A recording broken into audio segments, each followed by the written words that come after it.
Kamakailan ay in-announce ng MicroStrategy, isang kilalang software company, ang kanilang napakalaking pagbili ng 51,780 na Bitcoin, kung saan ay nagkakalaga po ng $4.6 billion. Yan, laki.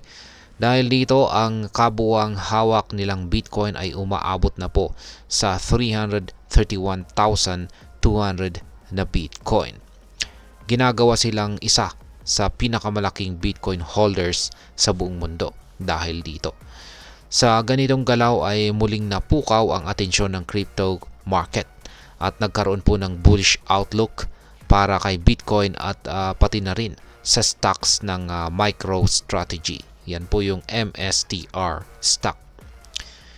Ano ang ibig sabihin nito para sa market at paano po ito makakaapekto para sa lahat ng mga traders at saka investors? Kaya yan po ang siyang ating pag-uusapan sa video na ito.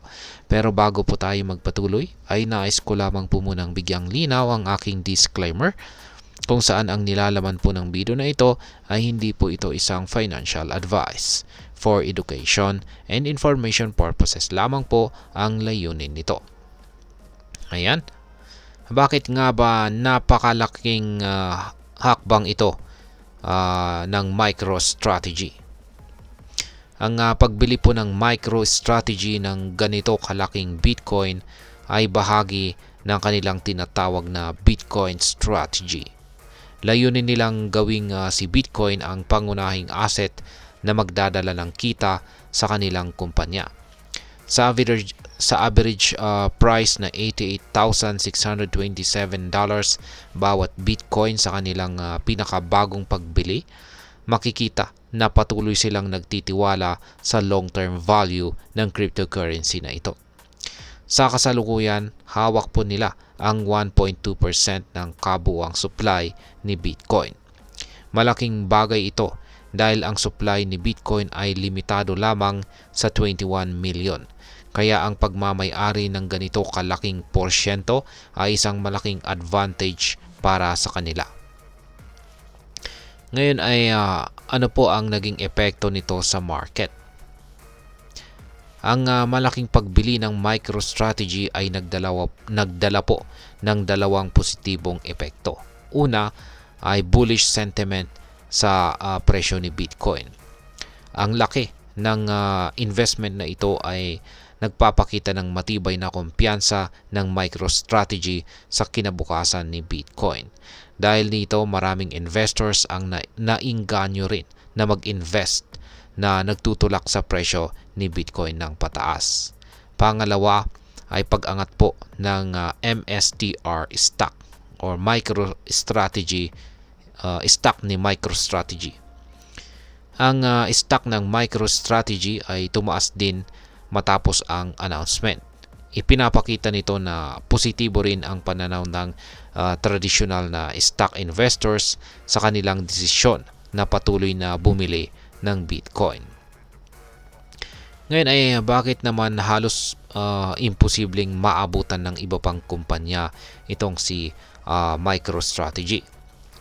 Ayon po sa market expert na si Ginoong Ponter Jeff, napakalaki na ang lamang ni MicroStrategy pagdating sa Bitcoin holdings kumpara sa iba pang public companies. Halimbawa, ang Mara, isang Bitcoin mining company, ay may hawak lamang na 26,000 na Bitcoin, malayo sa 331,200 na Bitcoin ng MicroStrategy. Para makahabol, kailangan ng ibang kumpanya na gumastos ng halos $60 billion upang bumili ng parehong dami ng Bitcoin. Mahalaga ito dahil ang laki ng Bitcoin holdings ng MicroStrategy ay nagbibigay sa kanila ng technological advantage na mahirap tapatan ng kanilang mga kakompetensya. Para itong moat o panangga na nagpapalakas ng kanilang posisyon sa industriya. Ngayon ay ano naman po ang plano ng MicroStrategy sa hinaharap? Hindi pa natatapos ang Bitcoin buying spree ng MicroStrategy. inanunsyo rin nila ang plano na magtaas ng $42 billion para bumili pa ng mas maraming Bitcoin sa susunod na 3 taon. Ipinapakita nito ang kanilang matibay na pananaw na si Bitcoin ay magiging mas mahalaga sa mga darating na panahon. Habang tumataas ang kanilang Bitcoin holdings, tumataas din po ang posibilidad na maging isa sila sa pangunahing puwersa na makaka-impluwensya sa presyo ni Bitcoin sa market. Ayan. Ngayon ay ano naman po ang maaring maging epekto nito para sa atin bilang mga Pinoy crypto traders or investors. Kaya meron pong ilang mga pangunahing posibleng maging epekto dito. Una ay mas lalong tataas po ang awareness kay Bitcoin. Ang malakihang pagbili ng MicroStrategy ay muling nagbibigay po ng kumpiyansa sa global crypto market.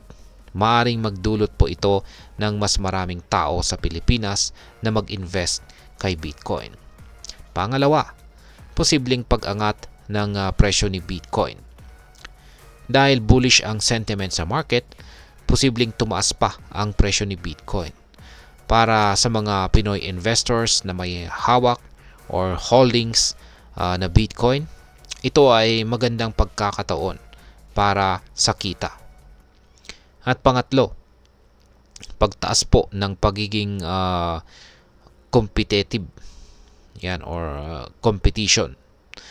Sa kabilang banda, habang tumataas ang halaga ni Bitcoin, mas nagiging mahal ang pagpasok sa market para sa mga bagong investors. Mahalaga pong planuhin ng mabuti ang investments upang maiwasan ang malalaking risk.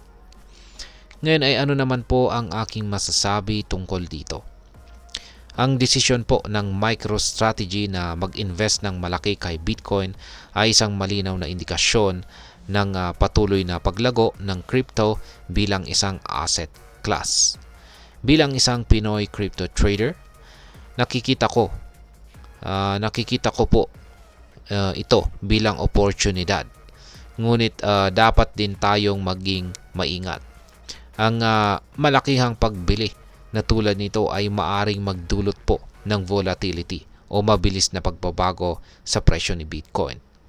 Mahalaga ang tamang kaalaman, maayos na risk management at pagsubaybay sa mga balita upang makagawa ng matalinong desisyon. Sa ganitong galaw, si Bitcoin ay hindi lamang isang currency o asset, kundi isang revolusyonaryong technology na maaring magdala ng pagbabago sa mundo ng finance or pinansyal. At ayan, hanggang dito na lamang po tayo sa video na ito mga ka-crypto. Sana po ay inyong nagustuhan ang aking paliwanag sa video na ito. Kung inyo po itong nagustuhan, pag-click lamang po ang like button nito. Marami pong salamat sa panonood. Ingat po tayo lagi at God bless po sa ating lahat.